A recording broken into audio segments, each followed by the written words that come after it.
Good day guys! For today's vlog, Honda Summit Superbikes ulit tayo.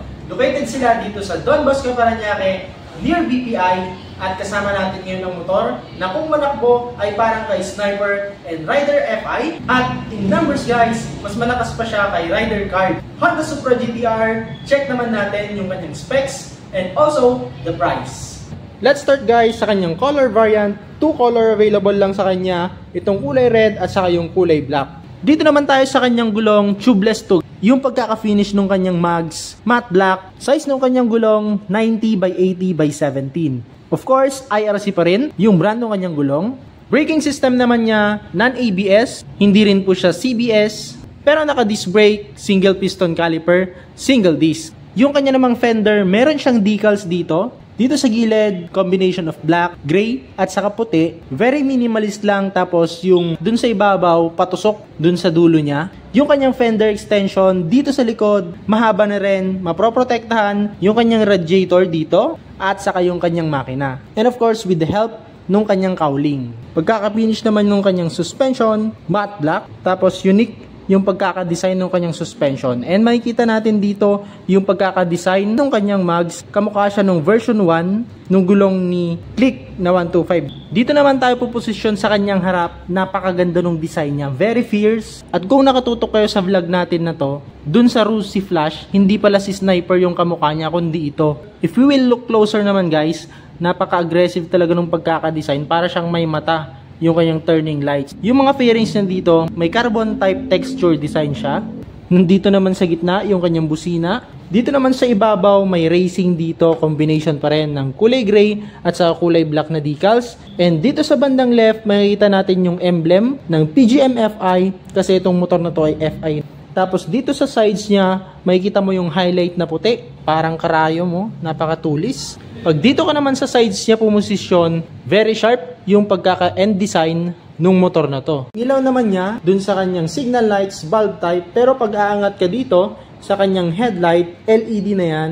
Ang ganda nung pagkaka-design dito kasi may pagka-smoke black yung kanyang headlight. Meron din siya ditong decals na Honda, and kung mag-observe kayo yung mga details dito, may carbon type na siya. Dito naman tayo sa kanyang handlebar, hindi po ito semi-automatic. Mararamdaman mo talaga yung power niya kasi naka-clutch pa rin siya. Yung kanya namang rubber, maluwang, tip niya, bakal, and napakakapit sa kamay nung kanyang rubber. Pati rin yung kanyang side mirror, may mga designs. Buttons naman na makikita natin dito sa may bandang left, high and low option, busina, at saka yung kanyang turning lights button. Dito naman sa kabila yung kanyang push button para sa kanyang starting system, and not only that, meron pa rin siyang kickstart. Mas okay naman yon kasi may option ka para paandarin mo yung motor mo kung sakaling ayaw gumana ng push start mo. Dito naman tayo sa kanyang pinaka dashboard, makikita natin dito may carbon type design pa rin siya, emblem ni Honda dito sa gitna, at napakaganda pa rin ng mga details ng kanyang mga fairings. Itsura naman ng kanyang meter panel, digital na to. Try naman nating buksan para makita natin kung anong laman. Ayan no, napaka-short lang yung kanyang animation, very good. Meron siyang fuel gauge, RPM, speed meter, gear indicator, signal lights, check engine, neutral, high beam indicator, saka yung kanyang coolant, and wala siyang buttons. To select, kulay orange yung ilaw niya.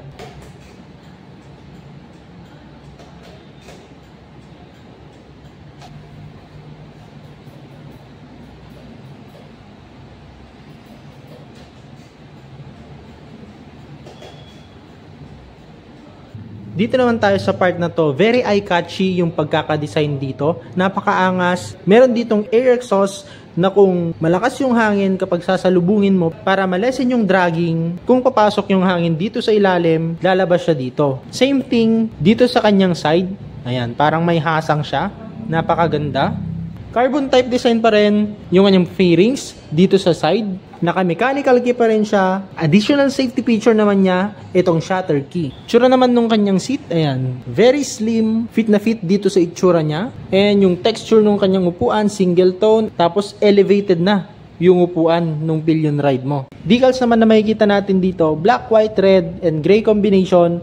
Dito nakasulat, Supra GTR 150. Dito sa ilalim niya, DOH or double overhead cam. Tapos naka 6-speed na siya. Tapos may stripe na puti. Dito rin naman may naka-engrave din siya na PGM-FI fuel injection. Dito naman sa rear brake niya or yung kanyang tapakan, ka-design niya si CB150X. Napakaganda rin nung design nung kanyang makina. Metallic black yung pagkaka-finish nung kanyang crankcase. Dito naman sa kanyang tambucho, napakaganda nung design nung kanyang heat cover. Carbon type. Tapos, meron ditong mga air exhaust. Matte black yung pagkaka-finish. Yung dulo niya, napakaganda rin nung design. Silver tip end cap. Pillion footrest mo naman, pagkaka-finish sa kanya, gunpowder gray. Braking power dito sa likod, naka-disc brake pa rin siya, single piston caliper, at mataba rin yung gulong niya dito. Meron siyang size of 120 by 70 by 17. May carbon type texture pa rin. Yung kanyang fender, maganda pa rin yung pagkaka-design, lalo na dito sa ibabaw. And then dito may plate lamp din siya. Signal lights niya dito sa likod, bulb type. Same dito sa kanyang stoplight. Fairings niya dito may design din na carbon type. May Honda dito sa kanyang ibabaw. May blurry design din dito sa kanyang stoplight. Napaka-premium din nung pagkaka-finish nitong kanyang grab bar. Hindi masakit sa kamay. At metallic black yung pagkaka-finish dito. Check naman natin yung kanyang compartment kung anong makikita natin. Plain lang siya. Wala kang may lalagay dito na gamit. Pero tools, pwedeng pwede. Ito yung lalagyanan ng kanyang tools. Ayan, no? Dito sa likod ng kanyang upuan, wala siyang tool organizer. Pero dito sa pinakababa, may helmet hook na siya. Pero wala pa tong hydraulics o kaya spring. Ito naman yung kanyang fuel tank. May overflow na rin dito in case na nasobrahan or magbabanking-banking ka. Lalabas yung gasolina dito sa kanyang fuel cap. Dito dadaan. Hindi siya kakalat. Fuel tank capacity nito, 4.5 liters. And fuel consumption, meron tong 42 kilometers per liter. Dito naman tayo sa kanyang makina. Ang engine type nito guys, 4-stroke, 4-valve, double overhead cam, liquid cooled, at may auto fan. Maganda to, mala rider din yung engine type niya. Tapos dun sa kanyang maximum power, meron siyang 11.5 kilowatt at 9,000 RPM. At may max torque naman na 13.6. Kung si Rider FI naman, meron siyang 13 kilowatt at 10,000 RPM. Si Sniper naman, meron siyang 13.2 kilowatt at 9,500 RPM. Pero ito yung maganda sa kanya guys. Mas malakas to kaysa kay Rider Carb. Kasi si Rider Carb, yung power niya is 11.5 kilowatt at 9,500 RPM. Yung torque naman niya is 12.4 kilowatt at 8,500 RPM. Kaya rin itong mag-top speed ng 100 to 140 kilometers per hour. Sa kanyang stock setup, depende na lang yan sa road condition, bigat ng driver, at saka sa environment. Sa height naman nating 5'6", i-check naman natin yung comfortability natin pagsakay natin dito sa motor.